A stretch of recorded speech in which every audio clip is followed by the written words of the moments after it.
சாமி நமஸ்காரம். இப்போ இந்த திருப்பரங்குன்றம் மலையை பத்தி பல விதமா பல பேர் சொல்றாங்க. அதை பத்தி சாமி என்ன சொல்லுவாரு? இந்த மலை குன்றிருக்கும் இடமெல்லாம் குமரன் இருக்கும் இடமாகி குவளையத்தூர் வழிபடட்டும்னு சொல்லியிருக்காங்க. திருமுருக ஆற்றுப்படையில நக்கீரர் திருப்பரங்குன்றம் மலையை தான் சொல்றாரு. முருகன் இருக்கும் இடமா தான் சொல்றாரு. இலக்கியமும் சரி, இலக்கணம் சரி, புராணங்களும் சரி, திருப்பரங்குன்றத்தை நம் சமயத்துக்குரியதான் சொல்றாங்களே ஒழிய மற்றபடி வேற யாருக்கும் சொந்தம் கொண்டாடக்கூடிய நமக்குரிய மலை தான். இன்னைக்கு ஆனா அந்த மலைக்கு வேற பேர் கொடுக்குறாங்க. அங்க வேற பேர் யார் வேணாலும் வச்சுட்டு போட்டோம், சொந்தம் நமக்கு தான். இது வேதம் புராணத்துல அந்த மலையை பத்தி என்ன எல்லா புராணத்திலையும் சொல்லுங்க. திருப்பரங்குன்றம் முருகன் தலம் தான். அறுவடை வீடுல ஒரு மலை அந்த மலை தானே.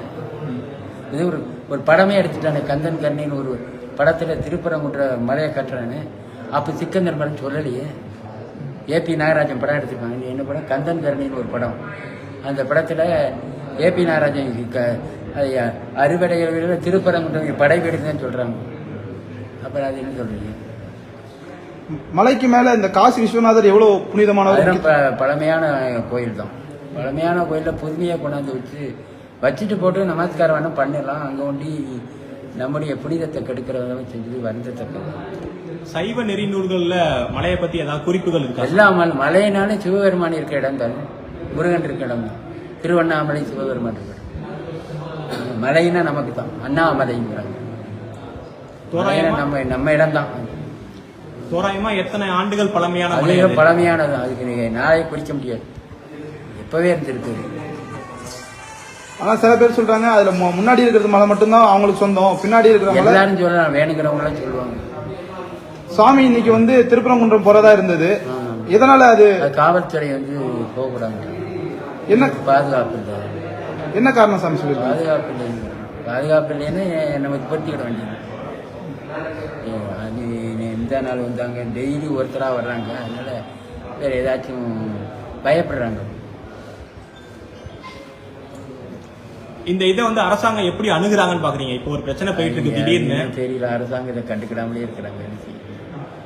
அரசாங்கம் ஒரு நடவடிக்கை எடுக்கணும். அறநிலையத்துறை தான் அதை நடவடிக்கை. அவங்க தேர்தலை தான் கண்டுபிடிச்சாங்க. தேர்தல் வரப்போகுது, கவனிப்பாங்கன்னு நினைக்கிறேன். மத சார்பற்ற நாடுன்னு சொல்றாங்க. அதனால இந்த நிலை நீடிக்கக்கூடாது என்பது எல்லா சமயமும். கிறிஸ்துவ மதமும் முகமதியமும் வெளிநாட்டிலிருந்து வந்த மதம். என்ன நம்ம அவங்கள அனுசரித்து தான் போகிறோம். அவங்களும் அனுசரித்து ஒருத்தருக்கு ஒருத்தர் சகோதர மனப்பான்மையோட போகணுங்கிறது அதான் நல்லது என்பதையும் கருத்து.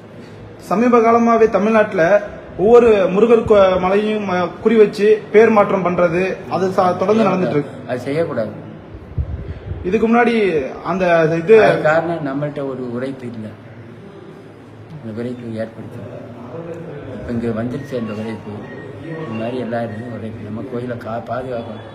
நந்திய பெருமாள் முதல்ல சொல்றாரு, மறைகள் நிந்தனை சைவ நிந்தனை பொறாமல். கோயிலுக்காக தான் மருதுபாண்டியர் உயிரை விட்டாங்க. நம்ம மன்னர்கள்லாம் அந்த காலத்தில் உயிரையே கொடுத்துருக்காங்க. நீங்க மக்களுக்கு ஏதாவது சொல்ல விரும்புறீங்கன்னா? மக்கள் கோயிலை பாதுகாக்கிறதுக்கு உயிரை கொடுக்குற தயாராக இருக்கும். இதுதான் நாங்கள்.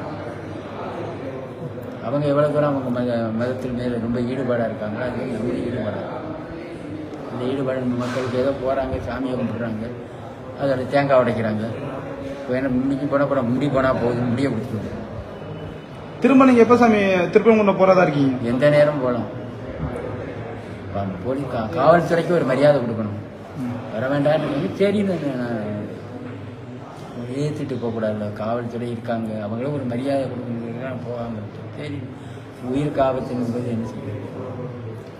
பாதுகாப்பு கருதி நான் செய்யணும். அது சைவ நெறி சேர்ந்த மலைன்னு சொல்றீங்க. ஆனா அங்க இப்ப பார்த்துருப்போம் அசைவ உணவுலாம் எடுத்து செய்யக்கூடாது தான். அது யாரு கட்டுப்படுத்தணும்? அரசு தான் செய்யணும். தமிழக அரசு செய்யணும். தமிழக அரசு நடவடிக்கை எடுக்கணும். அதுதான் நம்ம கோரிக்கை வச்சிடலாம். நம்ம என்ன செய்யணும்? நமக்குன்னு ஒரு சரியான மந்திரி இல்லை, காலையில் என்ன ஒரு எம்எல்ஏ இல்லை. அதை மக்கள் உருவாக்கணும். அவங்களுக்குன்னு இருக்கு. மாற்று சமயத்தில் அவங்க எல்லாம் ஒற்றுமையாக இருந்து குரல் கொடுக்கலாம். நமக்குன்னு ஒரு ஆள் இல்லாதனால காலையில என்னன்னு சாமி உங்களை வந்து சொன்னாங்க, தடுத்தாங்க? இப்போ வர வேண்டாம், அங்கே ஒவ்வொரு டீமும் தான் வர்றாங்க, அதனால் வேறு ஏதாச்சும் நடந்துடக்கூடாது, அமைதி குலைஞ்சிடக்கூடாது, நீங்களும் வந்துட்டா இவர் வேற வர்றாரு, இவர் வர்றாரு, வேறு இப்ராஹிம் வர்றாரு, அதனால நீங்கள் வர வேண்டாம். சரி, ஆனா சகஜமா கோயில் போறத இப்படி தடுக்கிறது நல்லது. அது நல்லது இல்லை. கோயிலுக்கு போகிறவங்கள வரக்கூடாதுன்னு சொல்கிறோம். அது கன்னியாகுமரி மாவட்டத்தில் தான் அப்படி நடந்துச்சு. வரக்கூடாது மீறி தான் நான் கன்னியாகுமரி மாவட்டத்துக்கு பகவதி கோயிலுக்கு போனேன், முண்டக்காடுக்கு. நீ வரக்கூடாதுன்னு எதிர்ப்பு மீறி தான் நான் போனேன். நீ போயிருப்பேன், காவல்துறை வந்து எல்லாரும் வந்துட்டாங்க, அது மீறி என்னால் செய்யப்பட முடியும். அதனால தான் சரி சரி.